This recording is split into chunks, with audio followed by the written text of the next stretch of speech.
and then we've also got some that are presenting remotely. So I'll just go through them one by one.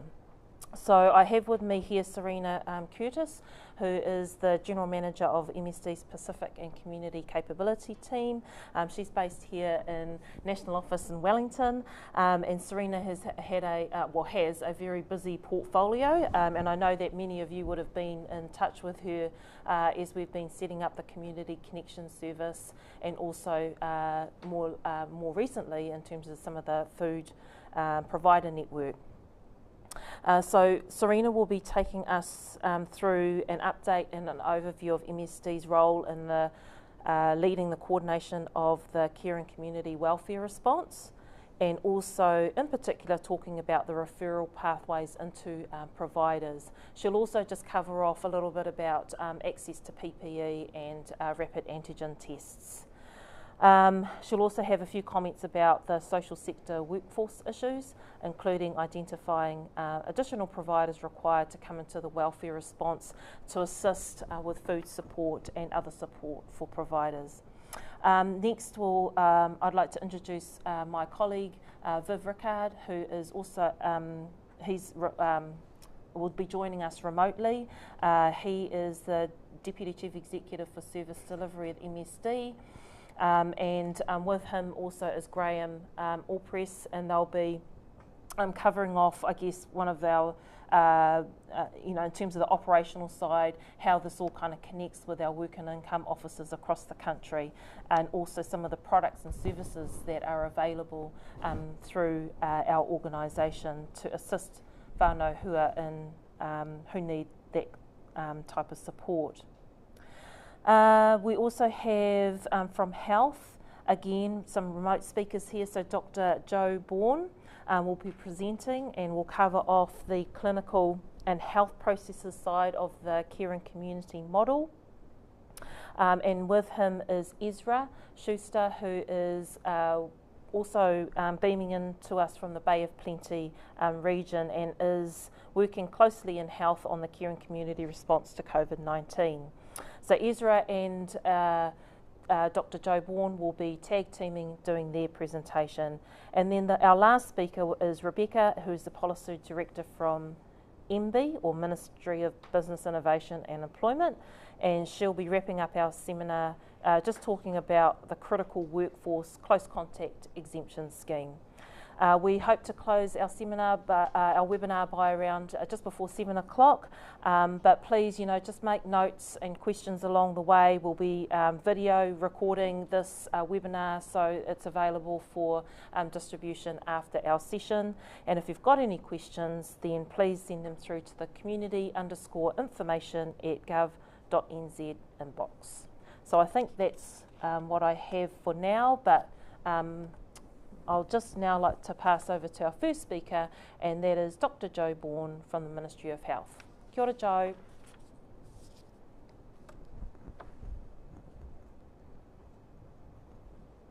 Kia ora koutou. Thank you for the opportunity to speak this evening. I'll just quickly introduce myself and maybe throw to my colleague Ezra there to introduce himself, and then we'll move through our slides. So tēnā koutou katoa. Ko Langdale Pikes, tako moanga, ko Thames, tako awa, no Ingarangia hau, ara no London, nā tapuika ahau, I pawhiri mai ke kone, kai te mahi ahau ki te puki. Hei rata a whānau ahau, ko Joe Bourne tako ingoa. Ezra?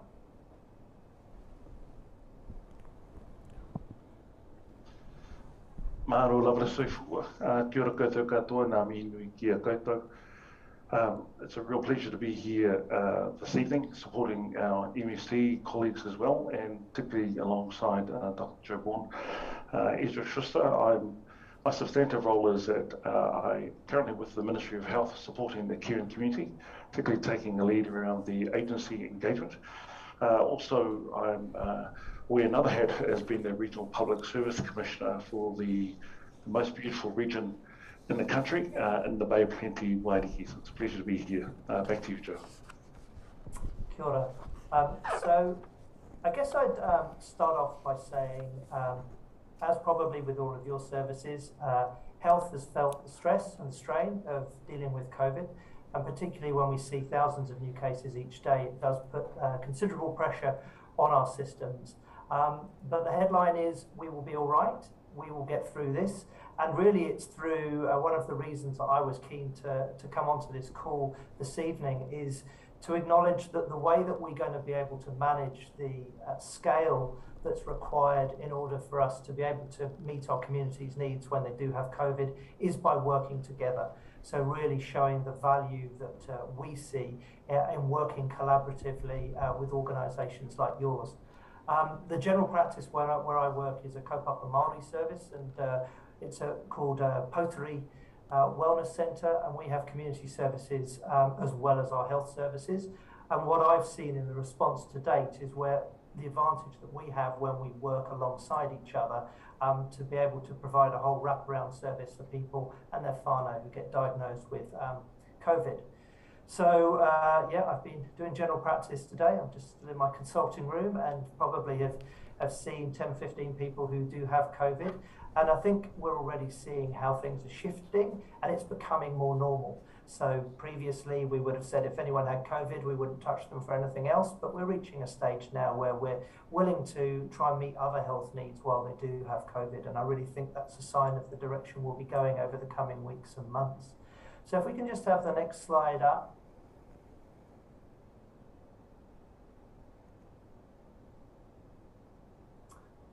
So I think that the most important thing when it comes to health is to acknowledge that particularly we've used the time that we've had before this first big wave, and I know we've had cases of COVID before, but this is the first really large wave of COVID we've had through Aotearoa.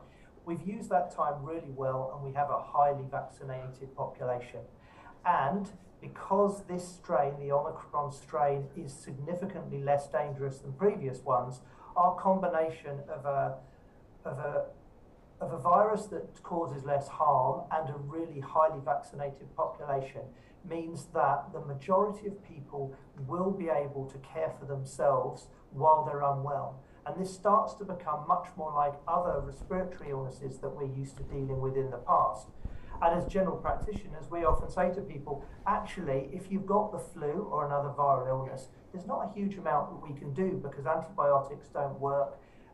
And so it's really a case of only those people who could run into severe difficulties with their breathing that actually need to contact a clinician. But the thing that is key that is different with this is we are asking people to isolate in a way that we wouldn't normally with the flu and other colds. And so we really have to have that Manaaki first approach where we enable people to isolate for that time that we're asking them to do so. And I'm sure you will have all seen that isolation period is 7 days now rather than 10. And that's because we're able to reduce that because it's an appropriate balance between keeping our systems working and still continuing to protect the most vulnerable in our community who, should they get COVID, would be the most likely to have poor outcomes. So we're continuing to have really building an approach that is led locally. So organisations like yours partnering with health organisations to really provide the community with what they need. And Ezra will touch on that a bit more. We have some, in health, we have some regional coordination, and fantastically our regions don't match MSD's regions, but we do our best to work with that. And we have 4 health regions across the country. And then all we should be doing at the Ministry of Health is providing some general oversight that allows those of you who are actually doing the mahi in the community to work as effectively as possible. So to support people to look after themselves, we have a huge amount of online guidance for what to do when you're COVID positive and the sorts of things that you need to do if you feel unwell. But to support that and in recognition of the fact that not everybody is able to use online tools, we also have telehealth providers, and then, like the practice where I work, practices are still open to hear inquiries that people have, particularly if they're not able to get online. And then Ezra and the rest of this will touch upon the welfare services that are available through MSD. But if you do flag, if anyone does flag a welfare need to the telehealth providers or to the general practices, we're able to easily refer into MSD if that's necessary. Just a quick reminder, unless you're feeling really, really sick, try and save 111 emergency services for those that really need them. And also we're encouraging people not just to turn up to their emergency department or other urgent care centres when they're COVID positive, always best to phone ahead first. You just go on to the next slide.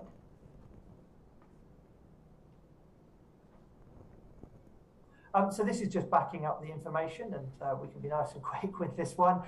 This is just a larger representation of those different foundations that are in place to support people to look after themselves. I think what I would highlight, and many of you will be supporting people in the community, and they may ask you for advice of what to do when they're testing positive with COVID. What we would really encourage people to do is, if they can access the online tools, please get people to do that, because that creates some visibility in our systems, so we're able to identify those people who are most likely to need help, particularly from health services during the time that they've got COVID. All of these digital systems, whilst they can appear to be orientated towards people with the least need and those who are most connected with the health system, why we need people to use it is because then we can save the capacity that we have in the health system for those with the highest need. So really, this is our equity approach, because by allowing those with lowest need to look after themselves, health system resources are saved for those who aren't in the position to be able to do that. So it does help us if people can fill in the online forms, and it does take some time if they do that, because then we don't have to spend the time trying to chase down the information and find out what's happening. And I spent this weekend making calls to people just who we thought were the highest needs, to check in with them and check that they were all right. Can you have the next slide?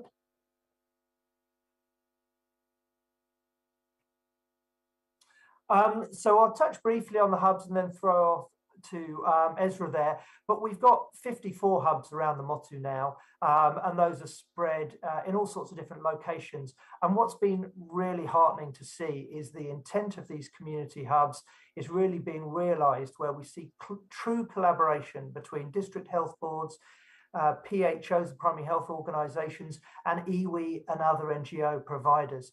So that's really our safety net, and they get alerted to each new case of COVID. It comes into their inboxes, and then they're able to tap into whatever services may be needed to support those people during their isolation. And it is really great to see how well that works. On Friday evening, I spoke to a woman who I was assessing in her car, and I said, "You've got somewhere safe to sleep?" And she said, "Well, no, actually, I am sleeping in my car at the moment. This is all I've got." Clearly not an ideal place for her to be isolating in. So I was able to come into our building. We contacted the local care coordination hub. They were able to identify a camper van, which was free. She was able to say, yes, there is some land, we can put that camper van on. And then she was able to have secure housing for at least the time she's got COVID, supporting her to isolate safely, making sure her health is protected, but also the community around her. So I guess that's just a quick example of how those hubs are really starting to work. Ezra, do you want to cover anything else with the hubs? Yeah, kia ora, Joe. I just a few things. Can I just firstly echo, I think, Marama's sentiment at the get-go, and just really acknowledge your leadership as community providers and community leaders as well. There's no doubt in my mind that our success as Aotearoa in being able to manage COVID has been really not only led by health and our manaki agencies and so forth in the sector, but it really has been a test of your leadership as well. So I'd just be remiss of me not to acknowledge, I think, the leadership role that you all play, particularly as community providers, because you are with these providers day in, day out. I just also want to touch on, just want to share with you a very brief sum on whakatauki or alanga upu, and it goes e whafo le alamea. And what that means is that the remedy of the toxic sting of the crown of thorns starfish is actually the starfish itself. And in many ways, the care coordination hubs really is, in many ways, in essence, about communities supporting themselves, because going back to, I think, Joe and Marama's earlier point, is that this approach is about being locally led, regionally coordinated, centrally supported from the centre nationally. So on that notion of locally led, just how critical it is that those care coordination hubs, and note here, you as communities define who your community is, and I think that's what's really important as well. But essentially, those care coordination hub brings together that manaaki hau ora support, where whānau are absolutely at the centre of that. So this is about our role as central government agencies and with our partners to enable that support as well. Two elements, and you'll see the slides here, but obviously healthcare, and I think Joe and our health colleagues did a wonderful job in being able to support that as well, but assessing whether cases need self-management, need that self-care, and acknowledging too that that level of care can escalate and de-escalate depending on what the need is for your whānau or for yourself as well. And if required, those cases can be referred on to other healthcare providers where necessary, and the appropriate healthcare providers as well. I'm sure my sister Serena and the MSD colleagues will touch on this, but in terms of manaaki, I think one of the key things around the manaaki welfare element of the care coordination hub is assessing actually what is the need for people to safely isolate, as Joe really touched on earlier on. Coordinating that across the whole of government, and more importantly, a critical part of our community, which is the non-government providers. That also includes food has been the primary need within our communities, but also more importantly, accommodation, income support, senior services, paying for those essential utilities and urgent requests as well. And in some cases as well, with that community support. Joe touched on currently, and the number does increase, which is fantastic to hear, that there are 54 hubs around the motu. Many of them have formed around our DHBs, but I also want to acknowledge as well is that the role of our iwi mana whenua have played in this as well. And from the feedback that Dr. Joe and I have received, and also MSD, is that actually the most successful hubs and the coordination that we have seen is where iwi or Pasifika coordinators mana whenua are at the table, and our role as agencies to enable that support as well. We talked about absolutely the importance of that collaboration. Can I just say too that working together is not new as agencies, but doing it at this scale and over a sustained period has been challenging.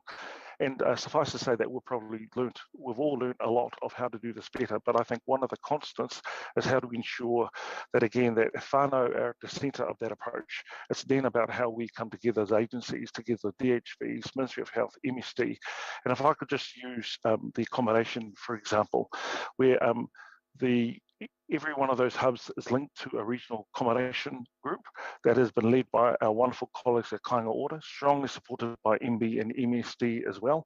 And so that just gives you a sense of how folks are operating outside of the ecosystem around actually what's really important for our communities as well. I just noted prior to the webinar, there are a number of questions as well from folks around education has been a huge challenge for many whānau, for many parents as well. And I just really want to point out that associated with the hubs, for example, are our Ministry of Education colleagues. I do know as well that our education colleagues send out quite regular bulletins to early learning and school as well, because I appreciate that the information can change quite often. But again, that interagency collaboration is really, really critical. And obviously we've got our whānau ora Te Puni Kōkiri colleagues at the centre of that as well. Probably the last thing, and I think more importantly, is just this isn't just about how we organise ourselves as agencies. This is about, more importantly, ensuring that our local providers are really at the heart of this response. I mentioned earlier on is that the other role that I play is that of the Regional Public Service Commissioner for the Bay of Plenty. There's 11 Regional Public Service Commissioners, and their role is on behalf of central government is being able to convene, coordinate, and in some ways provide a point of escalation where issues cannot be resolved locally. Really encourage you, and I'm sure our colleagues from MSD provide you with those details, to ensure that those regional public service commissioners are there to awhi and support the response around how we operate and work together as well. I might pause at this point, Joe, and hand things back to you.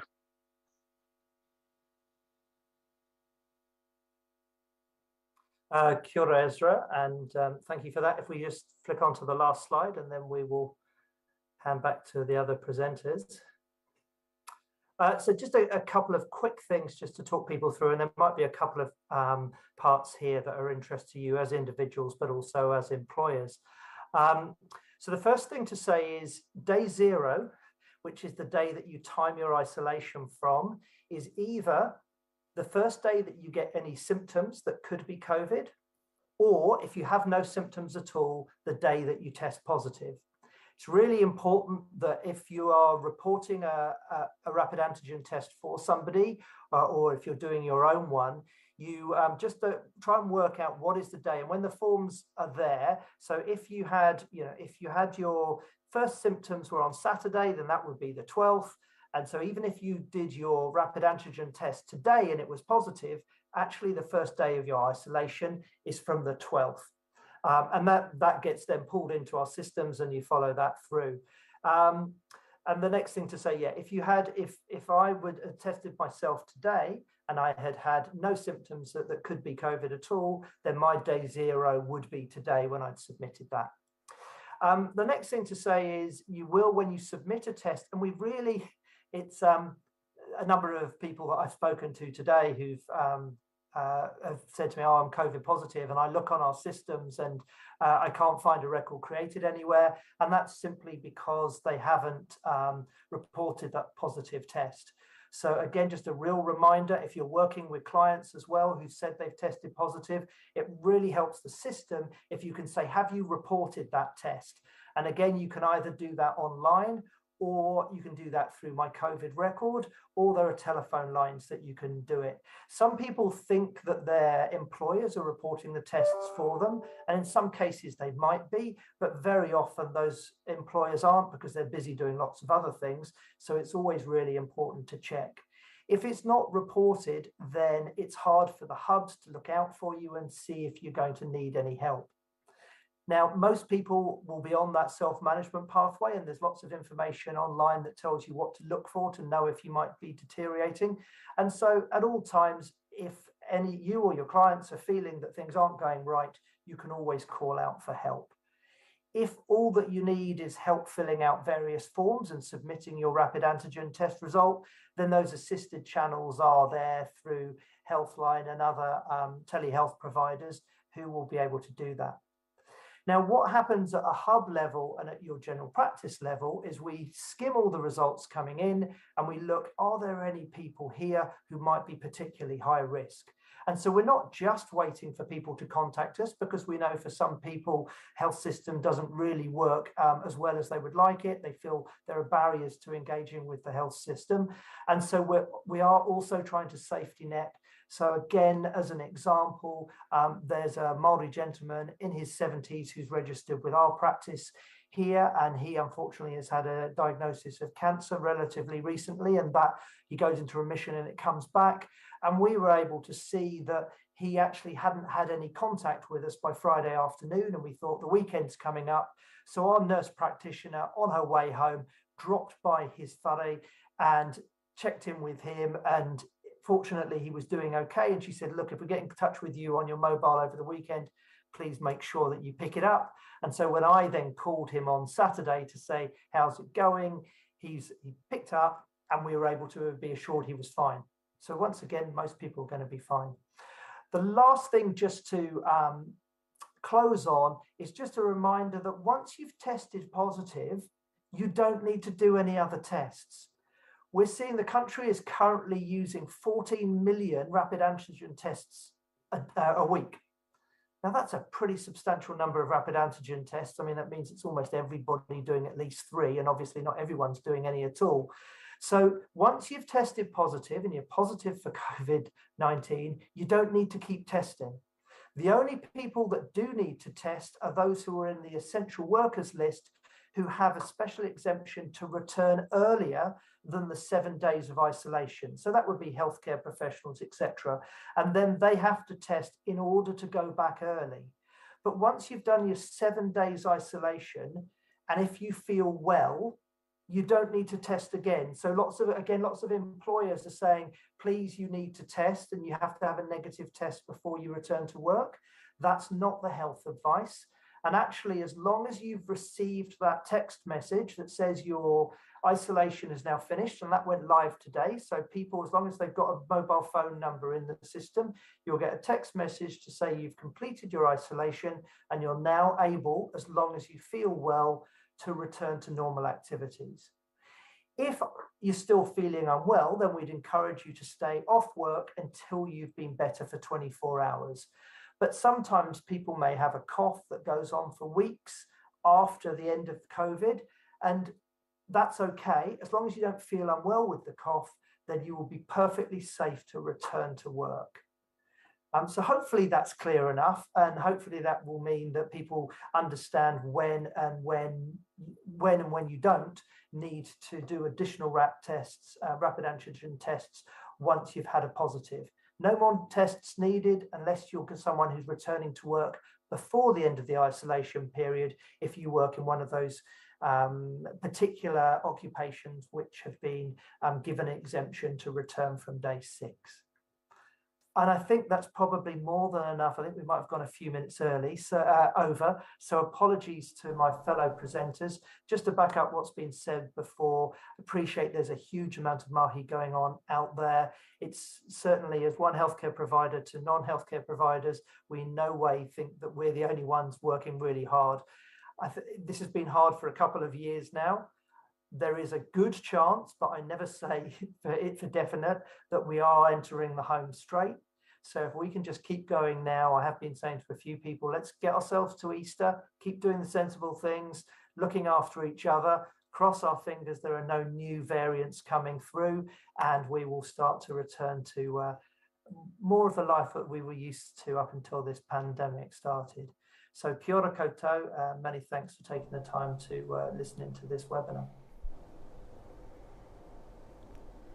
Kia ora, Dr. Joe and Ezra. Thank you so much for sharing that very important information with us this evening. I'd now like to pass to Serena, who will give us an update on the caring community welfare response model. Kia ora koutou, mā loli sufo. So I'm going to talk through a number of areas that may be of interest to you.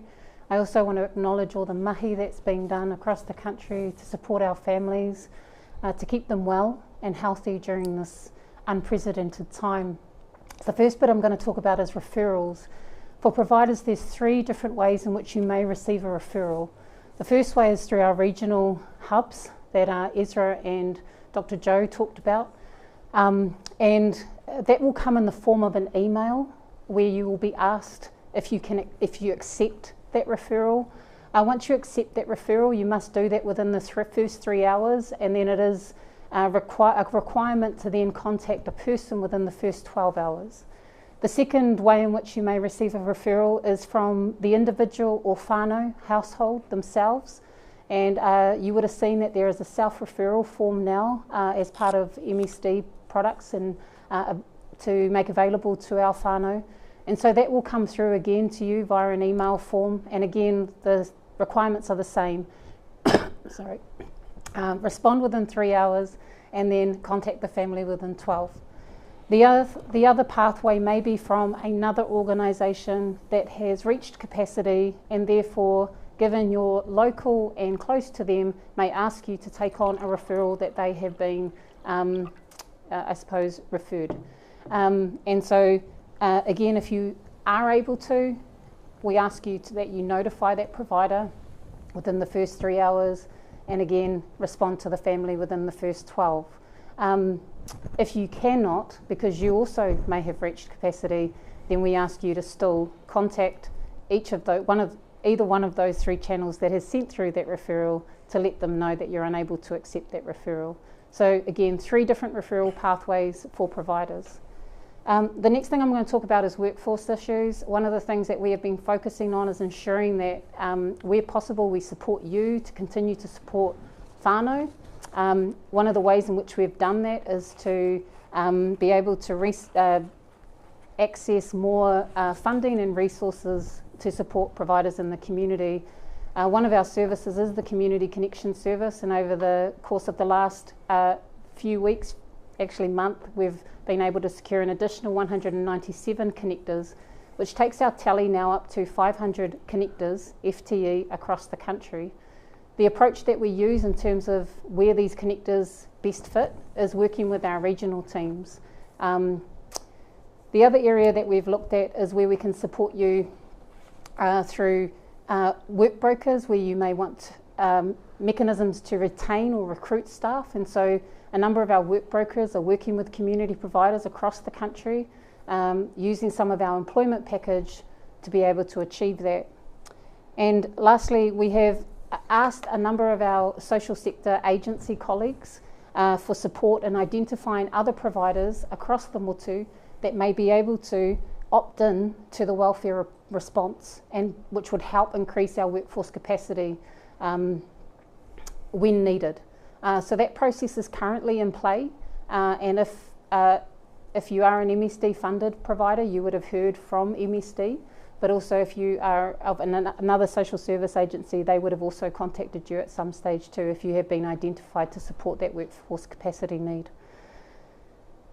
Food support, as Ezra had alluded to, is probably the highest need for whānau who are self-isolating at this time. And one of the things we have tried to ensure is that we've worked across the food system. So not just within the community, but we've been working with MB on supporting our supermarket supply and distribution chain, and as well as supporting in their workforce recruitment and retainment, as we know that a number of organisations have been impacted by COVID through their workforce numbers. We've also boosted funding for community providers, which includes the New Zealand Food Network, who is a key distributor of food across the community space, as well as the supporting our food hubs that sit in certain parts of our regions, which again have a distribution role. And then thirdly, what we've done is we've also engaged with commercial food providers to assist us where capacity is reached within our community provision. And we will continue to monitor this space quite actively to ensure that we are constantly up to date in regards to food distribution and supply needs. As Marama alluded to, I'm going to give you a little bit of information about supply of PPE and rapid antigen tests. An update was sent to you on the 10th of March for those that receive our provider updates, kind of outlining how you may be able to access those resources. We have very limited supply of PPE, and when I talk about PPE, we're talking more about the masks for whānau, but we have been distributing that primarily through our New Zealand Food Network. In terms of PPE for providers, we have been able to access the full kit of supplies, so masks, appropriate, I'm trying to think of the word actually, appropriate gear for our providers to work safely with whānau. And most of that has been in our partnership with MOH. Through the update, you will see that we've recommended that our providers look at where they can purchase themselves, and we have had given information about access to the MOH portal to be able to do that, Ministry of Health portal. In terms of RATs, rapid antigen tests, the Ministry of Health have updated their website to be able to advise people where they can access rapid antigen tests. Many of those are available within community hubs that have been significant in vaccination and testing, and that's where you can collect those for your workers, but also that's where whānau can collect those. And again, a lot more information is in that provider update that was sent to you on Thursday the 10th of March. The other thing I just want to allude to is that we are seeking reporting to help us continue to actively understand what's happening out in the community. And so we are doing weekly reporting. We have used what we're calling a pulse survey, where we've asked providers to fill in key information about the support that they're providing to people in whānau in their households. And that is emailed every Monday. It's been going for the last couple of weeks, and we've been doing it every Monday, and it's returned to us on Friday. And then we look at the data, and then again, it helps to continue to inform, evolve the support that we need to give out to our communities. And last but not least, I just want to touch on that we are working with across government, again with our wider government partners, and there is again, in that latest update that we sent on the 10th of March, there was some information around a framework that could help you in your conversations with your existing funders around how they could continue to support the mahi that you do to support whānau in the community.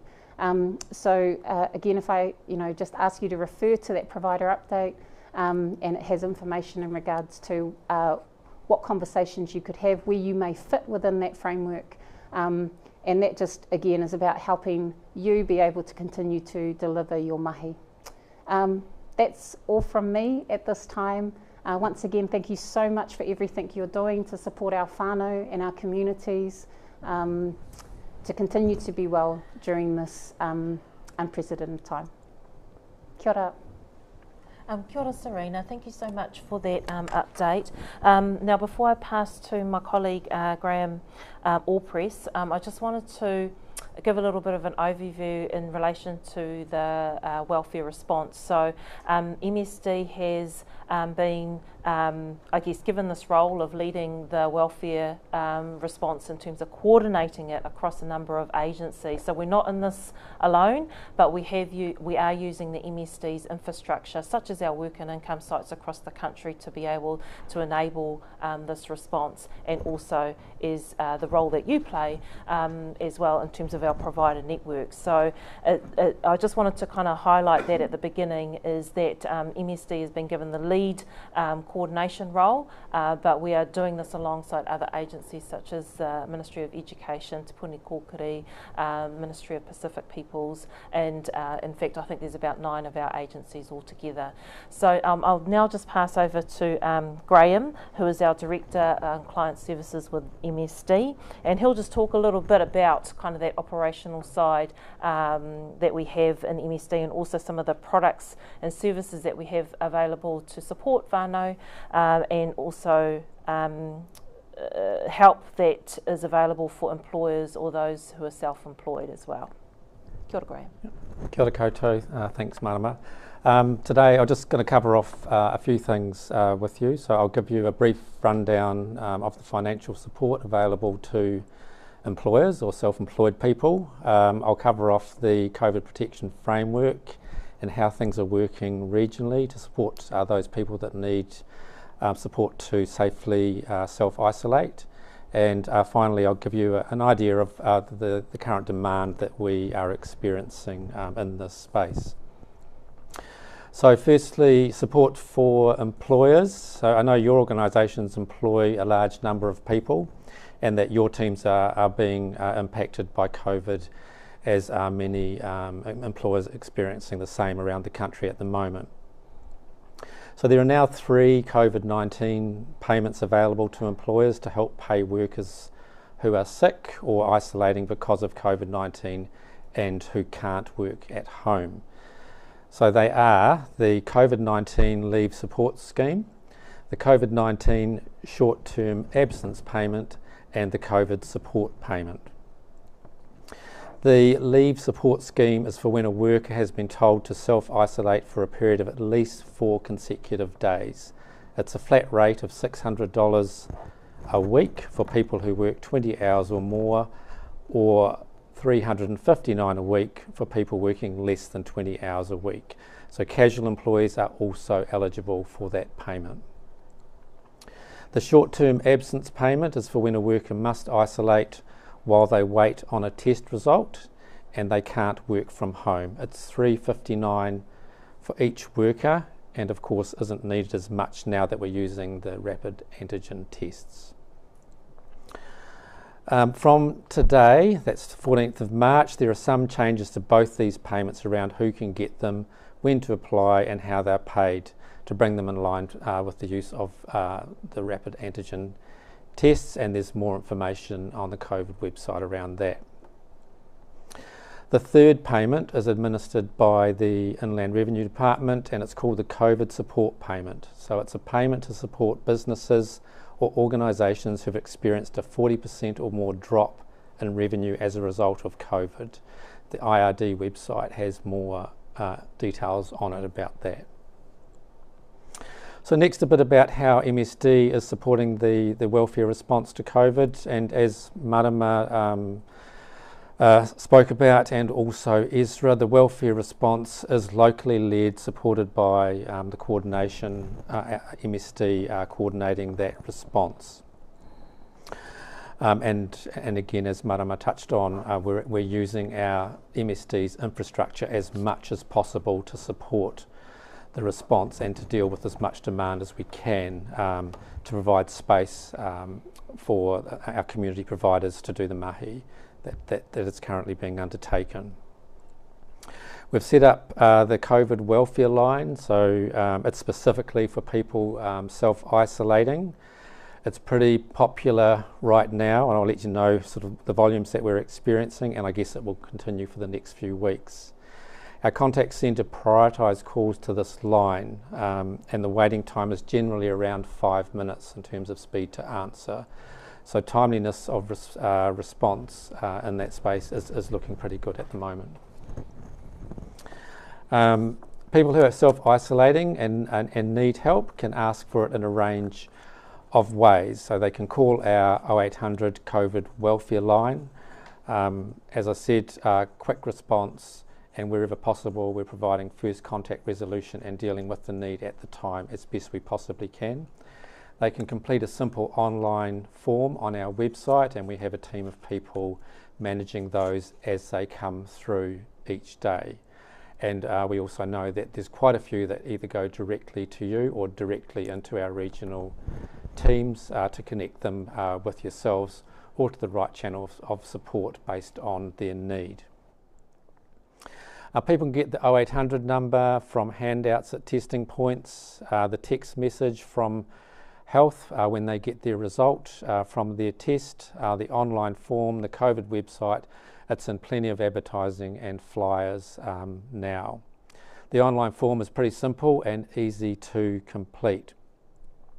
Our approach when responding to a welfare request, we generally like to take a holistic whole of household approach, so managing the one request for a household in its entirety.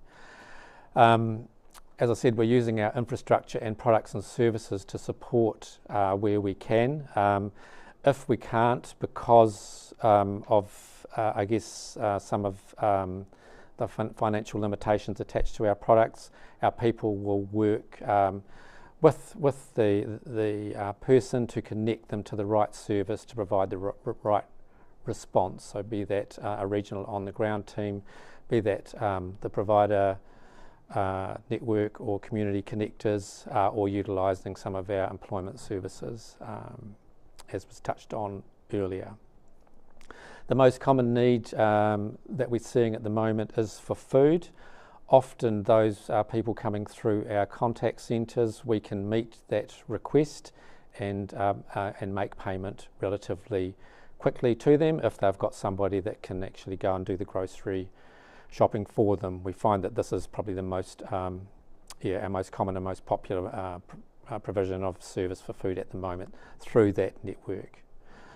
Alternative accommodation, so Dr. Bourne and Ezra also touched on this. So that is when somebody needs accommodation support to safely self-isolate. So Health complete that assessment and they will take the lead in trying to find alternative accommodation. So MSD, HUD, that's Housing and Urban Development, and our housing providers are involved in supporting that work in each region.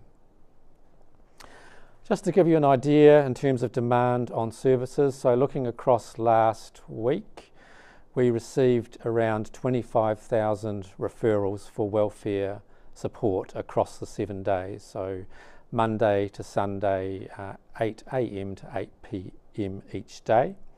Of those 25,000, around 10,000 came through the online form.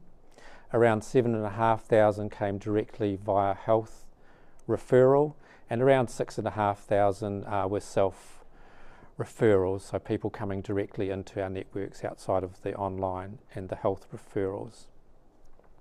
On top of that, across the week, we took almost 19,000 calls to our COVID welfare line. So safe to say we are very busy, and also I know that you are very busy, and really want to echo Serena's and Marama's sentiments in terms of appreciation of all the work that's going on out there at the moment. It's truly appreciated from our point of view, and for the whānau that are receiving that support. That's me. Kia ora, Graham. Thank you so much. Now, we're in the home run here, guys. So we have our last speaker for this evening, and that's Rebecca from the Ministry of Business, Innovation and Employment. So I'll pass you straight over. To her. Kia ora koutou. My name is Rebecca Hedigan. I'm Policy Director at the Ministry of Business, Innovation and Employment, working on the COVID business response. So I'm just going to run through today some of the things that you can do around managing the impact of COVID on your business, including the close contact exemption scheme. So all the information I'm talking about tonight is available on the business.gov website. It's similar to the Unite Against COVID website, but just oriented for people who are running businesses and organisations under the framework. So yeah, so I guess a bit more of an employer focus. Yeah. So we're going to click over. There we go. Cool. So while we're at phase 3, it's still all the rules for RED that are mostly relevant for businesses or organisations. It includes obviously social service delivery. There are limits on numbers of customers in some places, retail, hospitality, places like that, and rules around vaccine passes, face masks. And employers need to allow their employees to isolate, obviously, when they're under that. And as you be aware, the phase 3 isolation requirements that Dr. Bourne talked us through earlier. Household contacts can return to work under a couple of circumstances. They can either go in a bubble of 1, or they can return to work if they're a critical service under the close contact exemption scheme. And I'll talk about that a little bit more in a minute. But firstly, I guess the things to work through is in terms of reducing the risk at your workplace or service delivery place, is understanding what the rules are that apply to your particular setup. All workplaces can have workers on site under RED, but some operations are under restrictions, particularly if you're running food and beverage or hospitality services. Vaccinations are a mix of requirements. So some places, some of you will be under a mandate. Some of you may have opted to require your staff to be vaccinated under sort of a health and safety framework. Some businesses have also opted to require anybody entering the premises to have a vaccine pass over and above what the legal settings require. And again, that's just they've done their own health and safety assessment or business operations decisions to limit their exposure to COVID that way. And just worth noting, although probably not hugely relevant for here, but maybe for some of the whānau that you're working with, workers are entitled to a reasonable amount of time off to go and get vaccinated. It's a good idea to keep maintaining your healthy practices and keeping them under constant review. Things like cleaning high-touch surfaces, making sure that your workplaces are as ventilated as is practical. And all of that, of course, needs to be underpinned with good conversations between workers and their employers.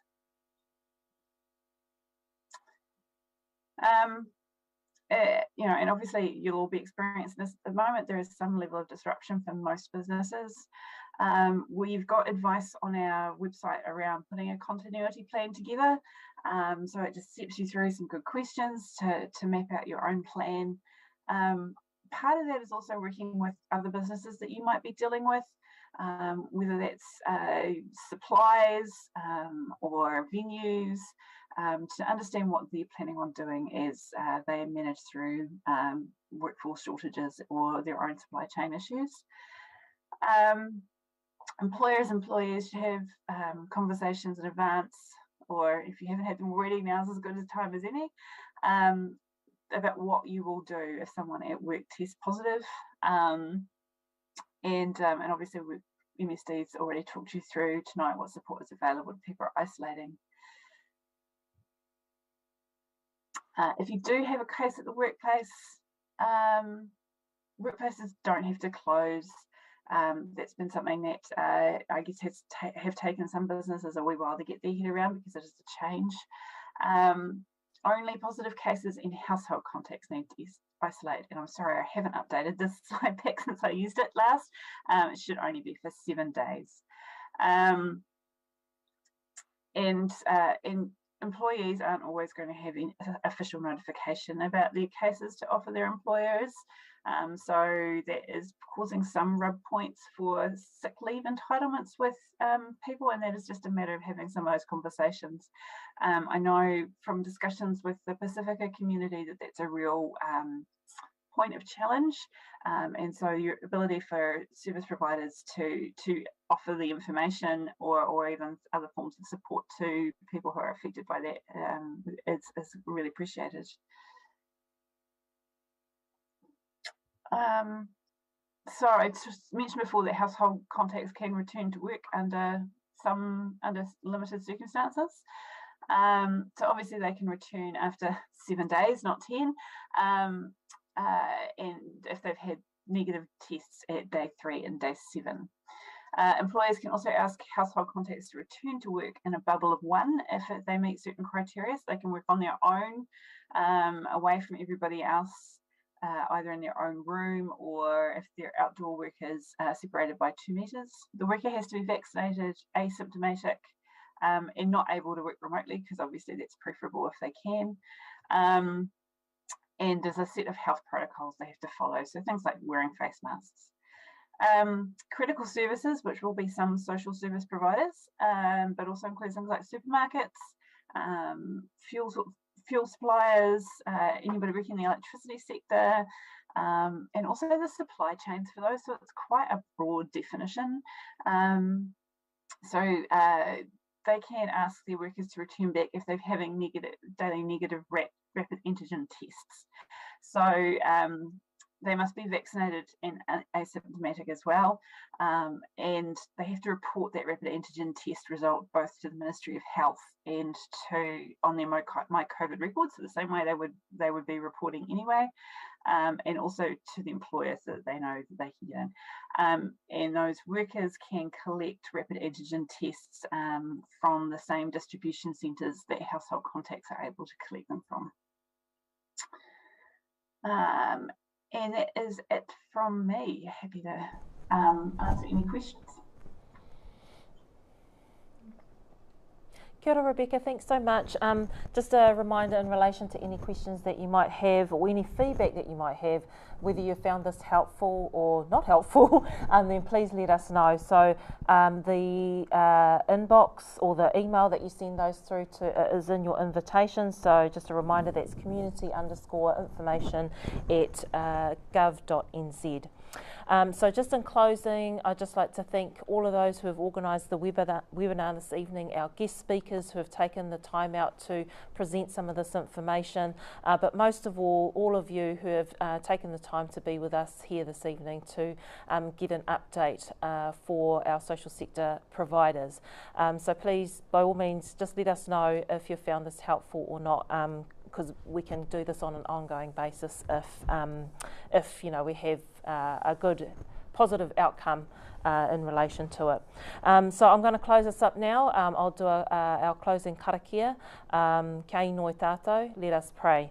Kia tau ki a tātou katoa, te atawhai o tō tātou ara ki au hukraiti, me te aroha o te atua, me te whiwhinga tahitanga ki te wairua tapu, ake, āmine. Kia ora rā.